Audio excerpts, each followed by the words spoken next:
I was the dumbest Pokemon player as a kid.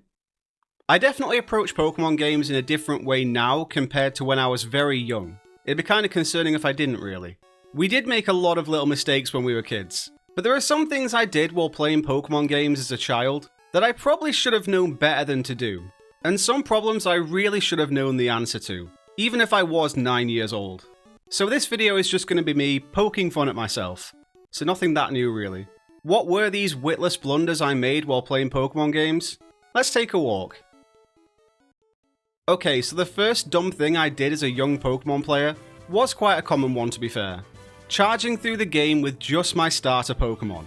And this was particularly dumb of me because from very early on, I knew the value of having a well-trained team. In fact, I remember playing Pokemon Red and Blue with one of my neighbours as a kid. We'd legit sit outside playing Pokemon on our Game Boys all day. Because it was summer. Our parents wanted us to play outside, so that was the compromise apparently. It was definitely the best they were going to get out of us. But we'd sometimes sit there for an entire day and not really make much progress in our games, because we were just catching Pokemon and training them up. So why, when Gold and Silver released, did I completely U-turn and regress to forcing my way through the game with Typhlosion alone? Make it make sense. Though to be honest, the fact that I actually completed Pokemon Silver using just my Typhlosion, and maybe the odd attack or two from a different Pokemon, the post-game and Red battle included, has to warrant some sort of merit. I was basically doing challenge runs without realising it. Congrats to me, I guess? Another dumb thing I did playing Pokemon games as a kid, and I've mentioned this in a video before actually, but not using repels. Especially in areas like caves and water routes. The kind of places where you're just running into the same Pokemon over and over again, and it gets incredibly monotonous and annoying. I remember absolutely knowing that repels existed. I definitely knew what they did, but I just never used them. I just sort of suffered through the Zubat encounters every 7 steps. In fact, I remember the water route between Olivine City and Cianwood City being borderline unbearable for me.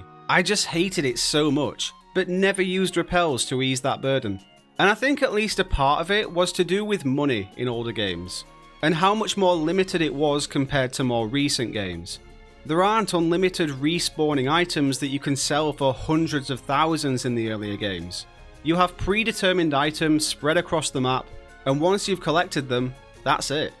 And I remember having a genuine fear of running out of money in the earlier games. I was so scared of having no money for hyper potions when I reached the Pokemon League. So I was very shrewd with my spending as a kid. Hey, so at least I wasn't dumb in every area. But while it sounds like a good thing on the surface, I definitely had to suffer through my fair share of Geodude and Tentacool for the privilege. Really not sure if it was worth it in the end. Painful memories were made. The HM I always hated the most was Flash, and the reason for that was that it wasn't a damage dealing move in battle. So because I never used those as a kid, Flash was utterly useless as far as I was concerned. In fact, I'm not 100% on what it does now. I'm going to assume that it's the Pokemon equivalent of a Solar Flare. So accuracy reduction? Decreases accuracy by 1 stage. I am smart. Anyway, so it annoyed me to even consider giving up a move spot on my Pokemon just so I can see inside a few caves. This came back to bite me in a couple of instances though, when not only did I get completely lost inside a cave without Flash, but I also didn't even think to grab a couple of escape ropes, or even save the game before I went in. So I was stuck inside the cave, with no items to bail me out.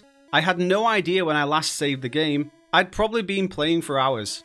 And so I just had to fumble around, until eventually I stumbled my way back to the entrance. Oh my god, the euphoria I felt, because I was getting close to just giving up and resetting my save. Should have been an eye-opening experience to be honest. But I think the actual lesson I took from it at the time was just stay away from caves. Thank God Flash just outright isn't a thing anymore. Gen 7 was the last time it was in a game, and it had some extra utility when used as a Z move too. I did not know that. That is interesting. I've mentioned non-damaging moves, so that's another thing. This was really young me. This was Pokemon Red and Blue, Craig, okay? Just to paint the picture in your mind of who exactly you're disappointed in here. As a young child, I thought that non-damaging moves actually did nothing.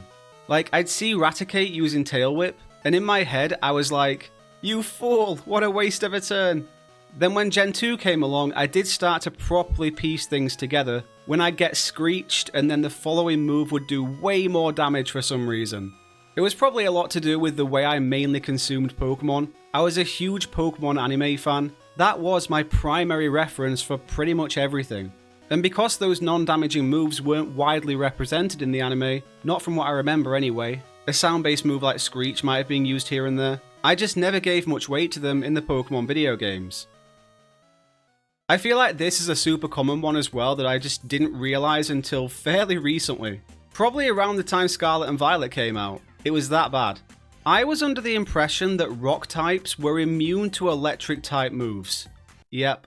I 100% blame Brock's gym for this, both in the games and the anime. Especially in the anime actually, because the anime makes a whole episode of Pikachu's electric attacks not being effective against Brock's rock type Pokemon. But of course the reason electric moves don't work on Onix and Geodude is because those Pokemon are also part ground type. And it's that ground typing that makes them immune to electric type attacks. And I believed this for so long, because I never put myself in a position to realise that that wasn't the case. Because I'd just never try using an electric move against a rock type. Or if I was against an electric type, I'd tend to use a bona fide ground type like Sandslash or Marowak. I'm pretty sure it was during my first playthrough of Pokemon Violet, when one of Iono's Pokemon hit my Knuckle Stack with an electric move, that I was like, hang on, what? And my mind was finally opened. So that was a bit of an embarrassing one for sure. Move coverage. That's another one that I feel is kind of common for most people to do when they're young. Having a Charizard with Ember, Flamethrower, Fire Blast and Fire Spin. That's the go-to meme, isn't it? I was never quite that bad with it, but I was bad enough to the point where I would have 3 moves of the same type, and then just the one different move tagged on there for a bit of flavour. I thought I was being hella quirky by doing this when I was younger as well. I was like, yeah, my Charizard has Ember, Flamethrower, Fire Blast, and Dig. Fear me. How I completed any Pokemon games as a kid is honestly so beyond me, because at times I was making things so much harder for myself. But as a kid, I guess you just have more patience, and definitely more free time. I wouldn't mind going back to that again. I am not a fan of this whole taxes thing. I just want to chill in the game corner, man. Oh, that's closed down now, hasn't it? Everything I love leaves me. Do you guys have any fun stories to tell about your earlier Pokemon game experiences? Any goofs or gaffes that you used to make me feel a little better about mine? If you do, drop them down in the comments, I'd love to read them. While you're down there, please do drop a like on the video, that'd be awesome, it helps the channel a lot. Subscribe for more Pokemon videos. Thanks for watching, take it easy, and I'll catch you all in the next one.